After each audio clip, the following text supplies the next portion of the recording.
What's crackin', ladies and gents? Nerfcore here, and welcome to Hero Spotlight 16. Godslayer, aka Focalor. A great main damage carry that is good to work on for free-to-play players for PvE and PvP. His skills, which can be quite complex to understand how it works, even the game masters can't give me a proper answer. So it is mostly my interpretation, and I will provide my evidence for my theory and assertions that people may disagree with, but this helps open up the discussion, and hopefully we can all come to a conclusion of this enigma. Blood Sacrifice. Godslayer sacrifices 50% of his HP, gains 35% armor pierce, crit damage, which lasts for 1 round and acts immediately once. Note that the act immediately is considered a basic attack. His passive, he will gain attack percentage of the damage he cost every attack he does, and gains a shield based on the damage cost up to 300%. Also, his basic attack reduces healing on the target by 50%. This is the skill that boosts his damage and helps him get his chase attacks off, as well as giving him a massive shield.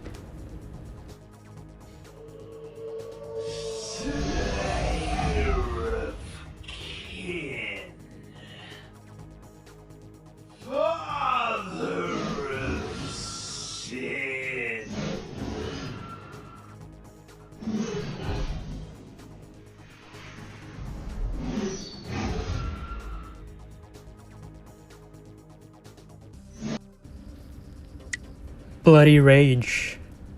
For every 15% loss in HP, attack is increased by 20%, which is increased to 25% at 3 of 3 relics.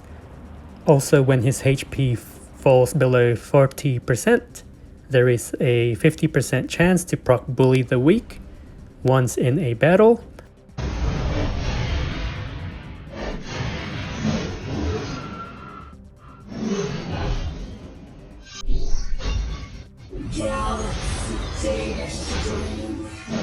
Double kill, triple kill, quadra kill, pentakill. Breaking Hit. Every kill in battle grants him a heart. Whenever he takes fatal damage, he consumes 1 heart to prevent this damage, preventing the death that would have occurred. Also, Godslayer will drain a percentage HP of the dead enemies for his own. Note that he will drain HP when he kills an enemy, and also when he takes fatal damage.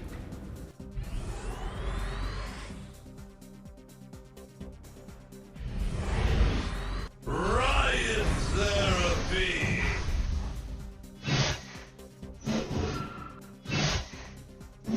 Triple suffering ends with death. Quadra kill. Befell the death among the corpses. The king was reborn. Double kill. Swift Shadow! Bully the Weak. I saved this till last because there needs to be some discussion around it. I've seen many different attack combinations and hard to explain occurrences concerning it. I will provide evidence to my findings and conclusions, which may be incorrect, but let's first take a look and discuss it in the comments. First, this skill's attack when it first hits deals 200% attack at max level, 230% at 9 of 9 relics. However, the 9 of 9 relics Chinese translation reads differently altogether, which is the first strike will deal bonus damage equal to 100% of attack to a target whose HP is higher than one's own. This damage will not trigger follow-up attacks. This sounds like a nerf. I prefer the 230% damage to trigger chase attacks, but I guess he was too OP with it. So let's continue on.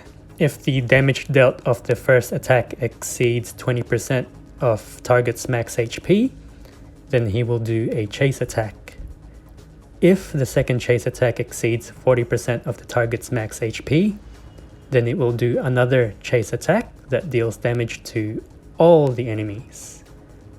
Note that if the second chase attack is successful, meaning it succeeded the 40% target's max HP required, it should give another 50 energy, but I have seen it not give it, but I will try to explain my reasoning why it did not with evidence.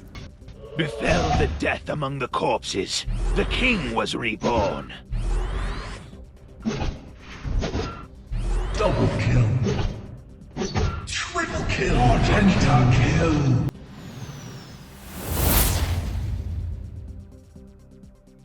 Now, let's discuss one point at a time the many different hard to explain occurrences that happens when Godslayer uses Bully the Weak or any other attack in general.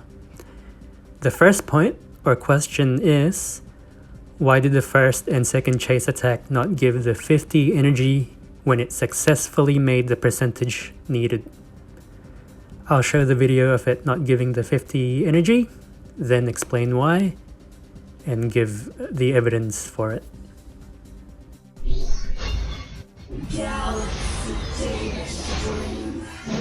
Double kill. Triple kill. Quadra kill. Pentakill. What I found in my testings were that it did not give energy when it procced on his Bloody Rage skill, which is when he uses Bully the Weak when he is attacked at below 40% HP. I'll show another video of this occurring again. So in conclusion, it does not give energy when Bloody Rage procs Bully the Weak.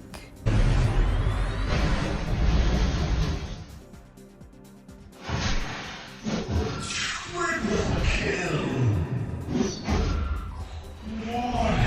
Pentakill.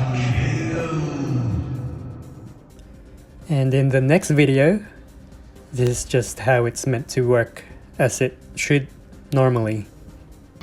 Befell the death among the corpses. The king was reborn. Double kill. Triple kill. Pentakill. While on the topic of Bloody Rage, this leads to point 2. I know it says Bloody Rage reads in the description that it can proc once per battle, but I've seen it proc many times, twice in a battle, because I've been trying to test Godslayer out a lot. So let me show you one of the videos.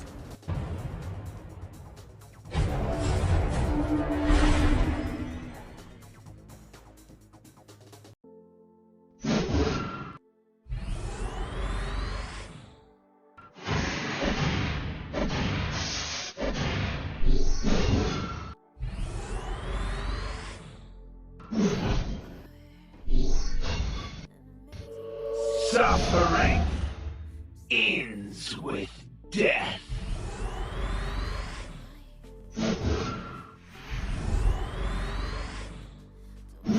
Double kill. Brave beauty. Triple kill. Quadra kill. Pentakill.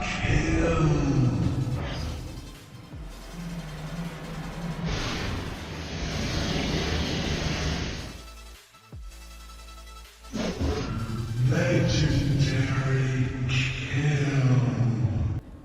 So in conclusion, I would say it can proc twice, only if he is in position 1 at the start of the battle, because it is hard to test in a normal actual battle. I have many examples of this in video. So point 3, Rush Offense. Can it work during his attack sequence? Let's watch.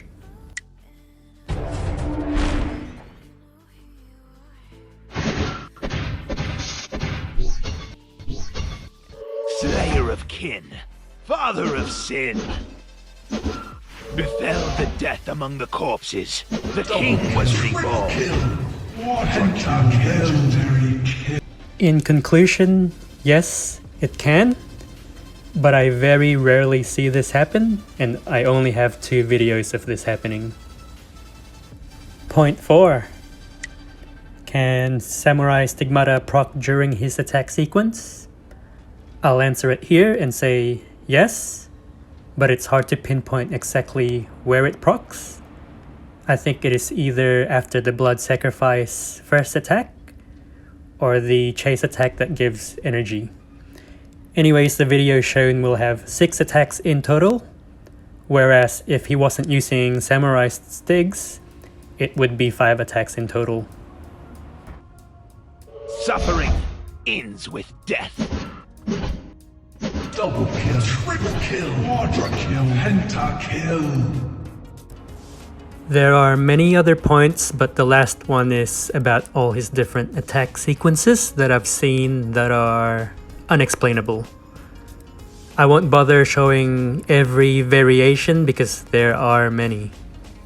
I have literally written down his attack sequences as my screenshot example.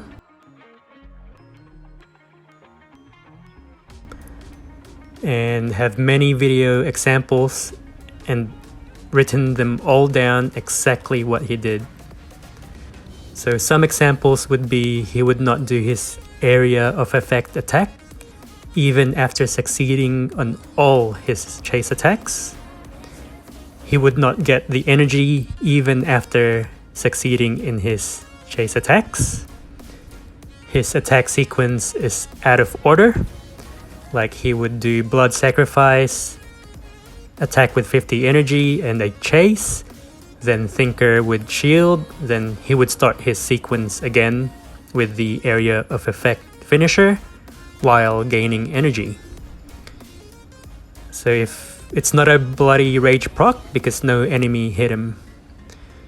It could be a speed thing I thought originally, but I went against different enemies and still got similar unexplainable results.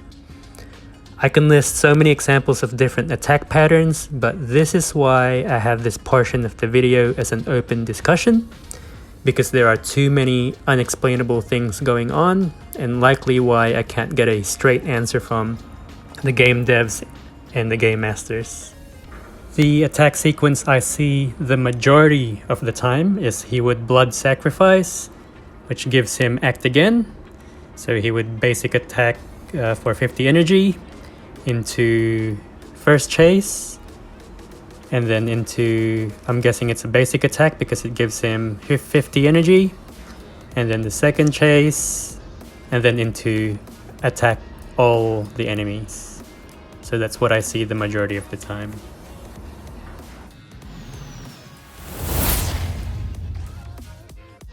For Godslayer's talents, they are straightforward, and you would build them like a main damage carry. So for the first talent, you can either have a choice of Precise Strikes or Shadow Ambush. I mainly default to Precise Strikes. Second talent, you've got a choice of either Titan Killer or Weakness Found. So Titan Killer for PvE content, and PvP and PvE content, you'd normally choose Weakness Found. So for the third talent, Ghost Curse is the default choice. I do choose Fearless Persistence, but rarely, to play around with his speed, as it reduces his speed at the end of the round, and an extra 15% attack helps with activating his chase attack. Critical Cure works with Godslayer when he drains the HP of the dead enemies he's killed, so this is another survivability option to choose if you so wish. The last talent is without a doubt Rush Offense. You want him to activate his blood sacrifice quickly to easily get his chase attacks off.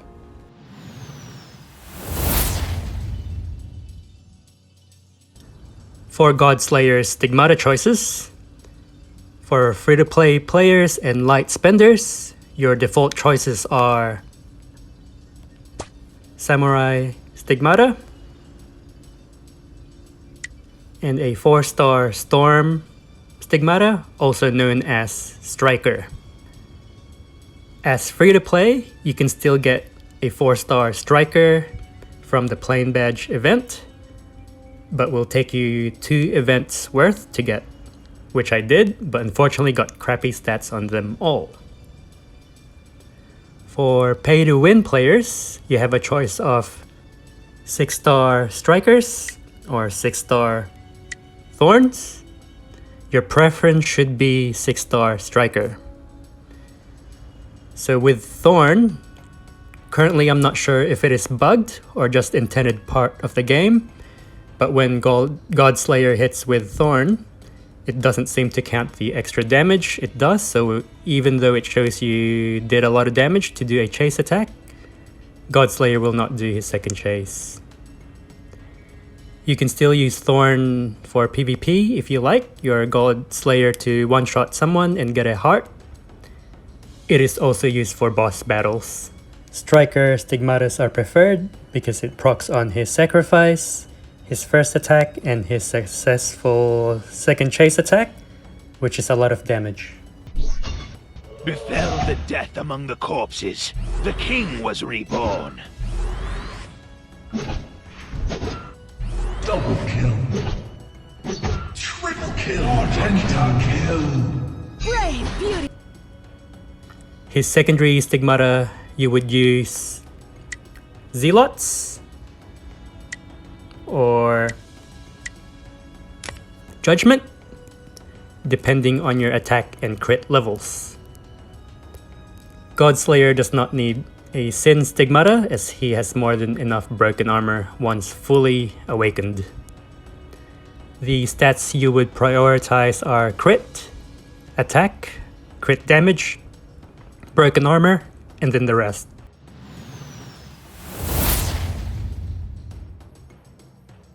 Godslayer's equipment is straightforward. You will prioritize attack, crit damage, broken armor, and speed. Just note that Godslayer does not benefit at all from skill damage. Personally, the way I like my stats on my Godslayer are getting crit to near 100%, which includes Zealot Stigs, Eden Space Artifact, and Relic stat buffs. If you are using a Fatal Judgment, for example, I would focus a lot more on getting crit stats. I would also try to get broken armor to 80%. For the Tier 2 equipment stats, this is also your preference, but since my crit would be near 100%, I can start focusing on getting the attack nodes or stats instead of getting the crit stats. Otherwise, if I was using Fatal Judgment, then I would just choose the crit.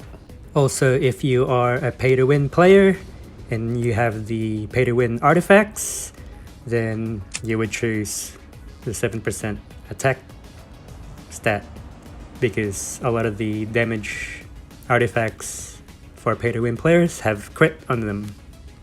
For Godslayer's exclusive equipment, it's great that he gains broken armor from it. As for his exclusive equipment ability, Blood Desire, every time an enemy takes damage, he gains speed and effect resistance and stacks up to 6 times. Note that it is any damage the enemy takes from any hero. His plus 30 equipment basically makes it so that his Bloody Rage is 100% chance of counter attacking.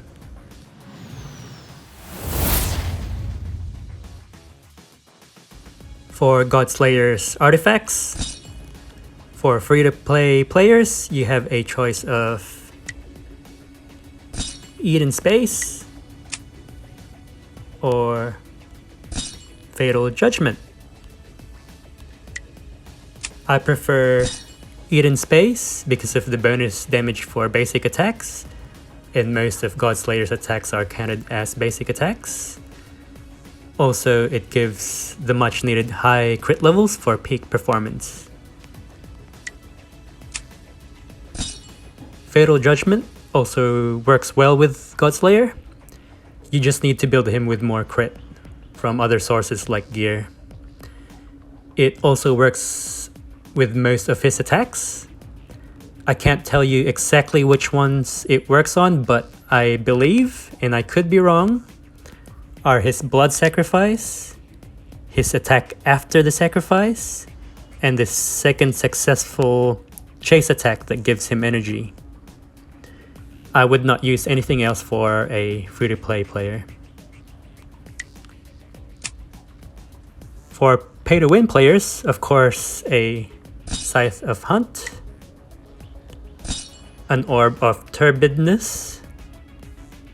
For Godslayer's Relics, you of course will upgrade his attack nodes first, which are these ones here. Then you do his HP nodes last. While we're at it, might as well show my Godslayer's stat sheet. So here it is.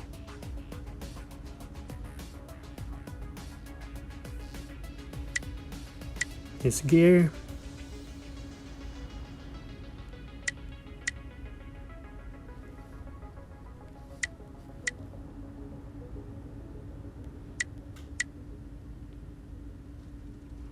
Not the best gear, but I do with what I can, or what I get.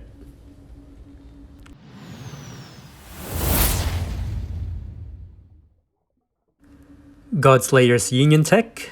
You can choose to not max out warrior skill damage, as Godslayer does not benefit from skill damage. If you are in progression, you would try to max out crit first, then crit damage, and then the attack nodes.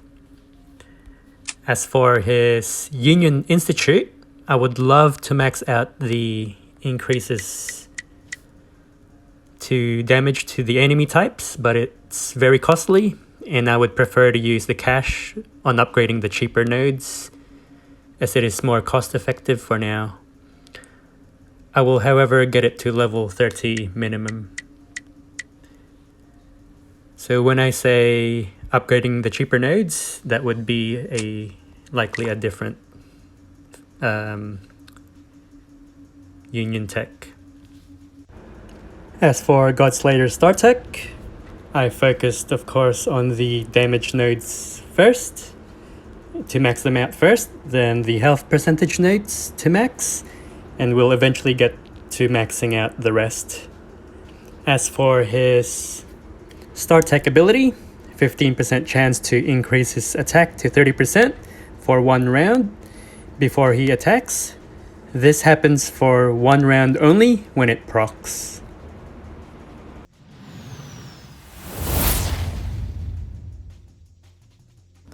Godslayer works well in any team he is placed in. As long as he can get his chase attacks off, he is gold. You can help increase the odds of it happening if you place him with support heroes that buff and debuff, like Lucy and Houston. A well-built Godslayer can hold his own. You do have control on which column you want to target, which I like about him. His Bloody Rage skill can be quite the lifesaver and can often win you the game, with him being the last man standing.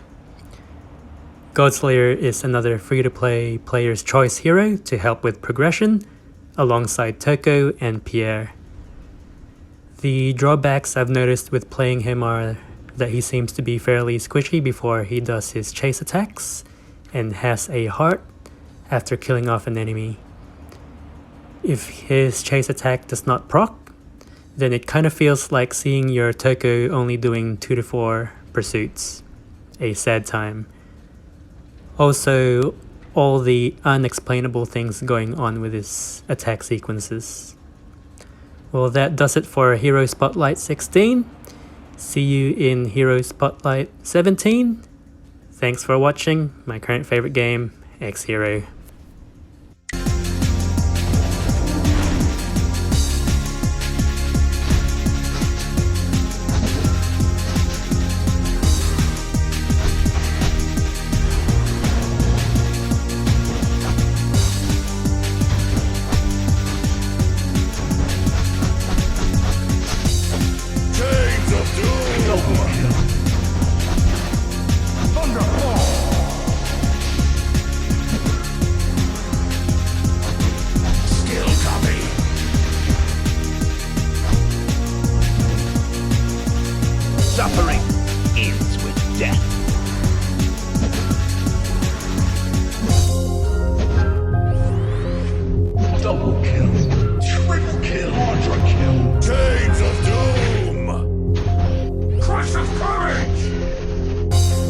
pentakill, legendary kill.